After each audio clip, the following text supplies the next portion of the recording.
¿Cómo sombrear con profundidad de forma correcta en tus dibujos de Dragon Ball? Sígueme. Muy bien, gracias por quedarte después del intro y déjame explicarte en qué consiste esta técnica maravillosa. Lo que vamos a hacer, y ya lo he repetido varias veces, es que la capa en la cual vas a pintar tiene que ser una máscara de recorte, ¿ok? Cuando esté como máscara de recorte, lo que va a pasar es que lo que sea que tú pintes no se va a salir del color designado, ¿ok? En este caso, toda mi capa es de color negro, así que lo que pinte no se va a salir de color negro.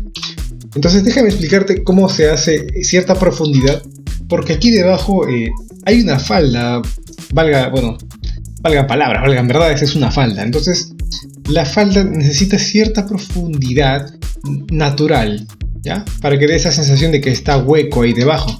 Entonces, ¿cómo vamos a pintar toda la parte de la prenda negra? Mira, te voy a explicar. Como ya dijimos en videos anteriores, y si no has visto te dejo una etiqueta aquí arriba. ¡A su madre! Soy todo youtuber. En la etiqueta aquí arriba, la luz viene por la izquierda, por lo tanto la sombra se va a generar hacia la derecha. Entonces, nada más podemos hacer la sombra hacia la derecha, no nos complicamos demasiado en esta parte.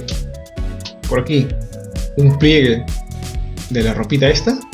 De este lado sí, probablemente todo sea oscuro, ¿vale? Es simplemente el primer nivel, ¿ok? Ahora por acá también. Sí. Y esta parte también recuerda que tiene ciertos pliegues, así que vamos a hacerlo de esta manera. Así. Ahora la vamos a pintar con un color ligeramente un poco más oscuro que el que tenemos en este gris. Simplemente aquí en la derecha voy a bajar un poquito la selección de color y la voy a pintar ahí. ¿Ok? Con esto tendremos el primer nivel, digamos, de sombreado. Pero queremos que sea más profundo, queremos que sea más completo y más vivo. ¿Qué vamos a hacer? Voy a crear una capa acá por encima y también la voy a poner como capa de recorte. Pulsando Alt se va a generar aquí un cursor medio extraño. Ahí le picas y ya estará dentro. Voy a elegir el color más negro, más o menos por ahí. Y con un pincel suave, ¿vale? Con un pincel suave vamos a elegir un momentito. Ya. Con este pincel vamos a crear esas sombras profundas. Pero para que no se mezclen, vamos a elegir las zonas de acción. ¿Cómo es eso? Bueno, vamos a elegir aquí primero con el lazo. Elegir toda esta zona. Y ahora con el pincel vamos a ir poniendo la profundidad. Ligero. Y listo. Control D para deseleccionar. Y tienes una sombra más profunda, más viva. Está respirando.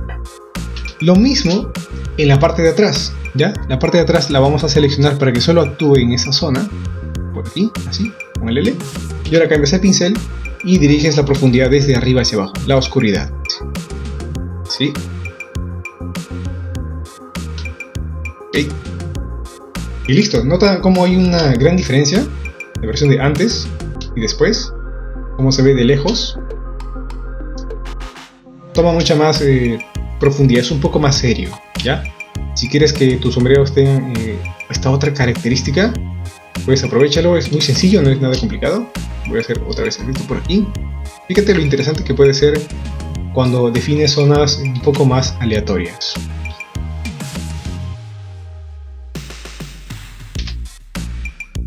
Bien, más o menos algo así. Voy a reducir esta parte de acá, no me convence mucho.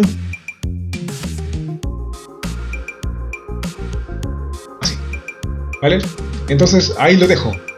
Puedes usar esta técnica para crear sombras más profundas y de repente más profesionales. No es muy difícil, que te lo acabo de enseñar. Así que si te ha gustado, déjame un pequeño like.